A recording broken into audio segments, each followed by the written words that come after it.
Section 3.9, the reduction of a representation. So let's look at this molecule that contains 5 atoms. It belongs to the D4H point group. This is the D4H point group. There are 10 classes of operations. Identity C4, C2, C2 prime, C2 double prime. These 2 classes are perpendicular to this one. Inversion center in proper axis sigma H. Sigma H is perpendicular to the principal axis, this one.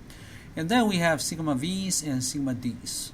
Sigma V's and sigma D's contain the principal axis. Again, 10 classes, therefore 10 symmetry species. Also, we call this 10 irreducible representations. Why? Because if we look at these 5 atoms, we have 15 motions. And then how can we somehow project the 15 motions, different motions, into this irreducible representations? It's a concept in linear algebra.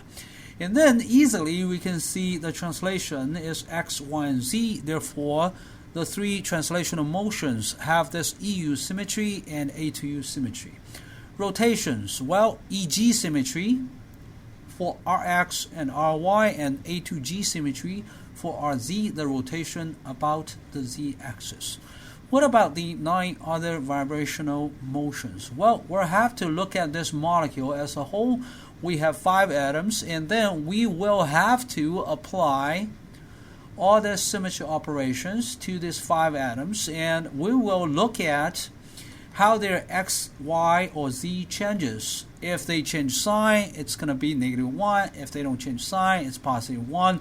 If the atom moves out of the position, it's 0. And then somehow we can again apply this 10 different symmetry operations to the atom, and then we have a number that specify the number of atoms that remain in their positions, and also multiply by their x, y, z characters.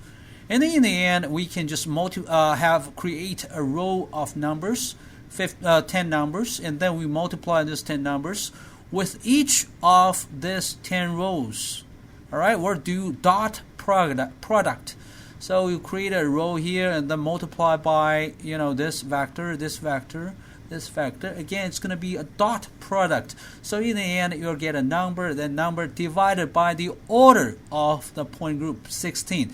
And then you will be able to get the number of vibrational modes with this individual symmetry species or irreducible representations. Again, watch this video. It shows you the detailed derivation about the symmetry of the vibrational modes. So this video for PTCL2 vibration.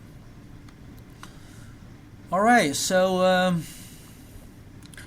this is again in summary.